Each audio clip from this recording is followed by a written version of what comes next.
3 बिंदु पहले से मैंने सोचा है कि मुझे बोलना है, तो वो भी जो है आप बता देना, इशारा कर देना तो मैं बंद कर दूंगा बीच में भी। तो 3 बिंदु, पहला तो ये है कि देव नाम के वसु को साप मिला था, जो 8 वसुओं में से, जिसने कि वशिष्ठ मुनि की गाय चुराई थी, और वशिष्ठ मुनि ने 8 वसुओं को साप दिया।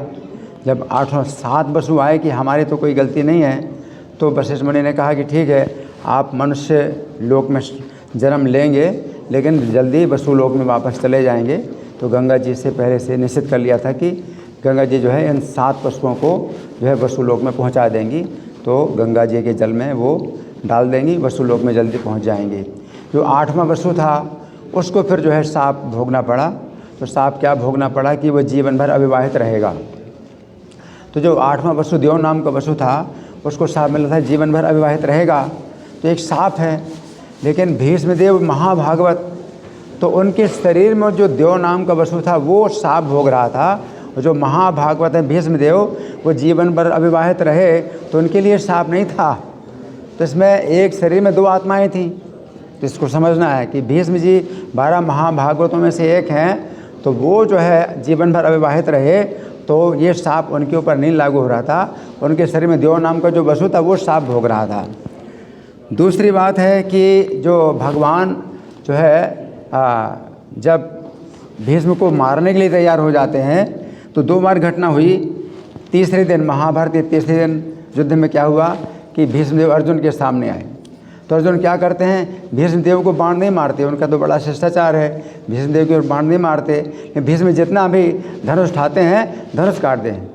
तो इतना फुर्ती थी अर्जुन में कि भीष्मदेव जैसे नया धनुष उठाते धनुष ही काट देते, तो युद्ध नहीं हो पाता। तो भीष्म बड़े प्रसन्न हो गए अर्जुन के ऊपर कि तुम जो है इतने फुर्तीले हो कि तुम जो है कभी पराजित नहीं हो सकते। तो भीष्म जी इतने प्रसन्न हुए अर्जुन के ऊपर, और अर्जुन भीष्म की जो है उस आदर की भावना में इतने जो है मोहित हो गए कि अब युद्ध नहीं कर रहे हैं, और भीष्मदेव पांडवों की सेना का वध कर रहे हैं। और भगवान देख रहे हैं कि देखो अर्जुन तो जो है भीष्मदेव के प्रति आदर की भावना से युद्ध नहीं कर रहे हैं, और भीष्मदेव पांडवों की सेना को ऐसे मार रहे हैं जैसे कसाई जो है गौओं को खदेड़े, और पांडवों की सेना भाग रही है। तब भगवान तीसरे दिन क्या करते हैं, अपने चक्र का आवाहन करते हैं, तो चक्र उनके हाथ में आ जाता है और चक्र लेकर के दौड़ते हैं।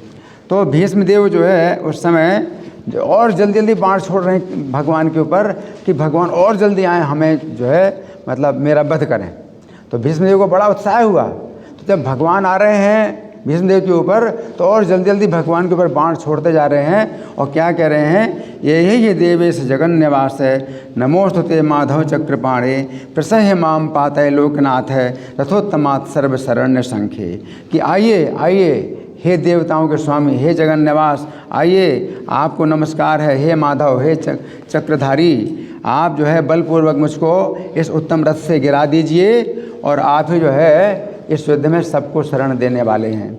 इस प्रकार का जो है। और फिर क्या हुआ कि अर्जुन जो है भगवान के पीछे जो है पकड़ करके और जो है रोकना चाहते हैं। भगवान अर्जुन को भी जो है घसीटते हुए चलते जा रहे हैं 10वें कदम में। किसी प्रकार भगवान को अर्जुन ने रोका और कहा कि आप युद्ध ना करिए, मैं आप जो है अब अपने शस्त्रों की शपथ खाता हूँ कि मैं जो है अब मन लगा करके युद्ध करूँगा। और भगवान जो है आ जाते हैं। फिर 7वें दिन फिर ऐसी घटना घटती है।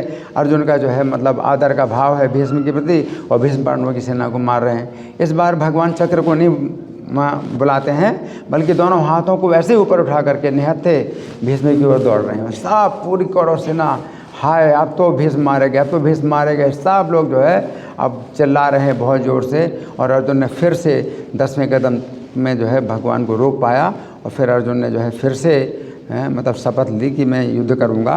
तो ये 2 बार घटनाएं हुई हैं। और तीसरी बात जो 58 दिन की बात है, तो 58 दिन जो है मैंने जो है गणना की, तो उस दिन से 58 दिन होते हैं जिस समय से महाभारत का युद्ध शुरू हुआ। तो जो मार्गशीर्ष का जो शुक्ल पक्ष की एकादशी थी, वो मोक्षदा एकादशी, उस दिन से जो युद्ध शुरू हुआ था, तो उस दिन से लेकर के अगर आप देखें को मार्गशीर्ष शुक्ल एकादशी है, तो अगला महीना है पौष के शुक्ल की 10वीं, तो 30 दिन हो जाते हैं। फिर पौष शुक्ल दशमी से अब ये जो माघ शुक्ल दशमी तक जो है 30 दिन और हो जाते, तो 60 दिन हो जाते हैं। तो 60 दिन होते हैं माघ शुक्ल दशमी तक। तो दशमी और नवमी एक घटा दें तो अष्टमी तक जो है 58 दिन होते हैं। तो 58 दिन उस तरह से होते हैं।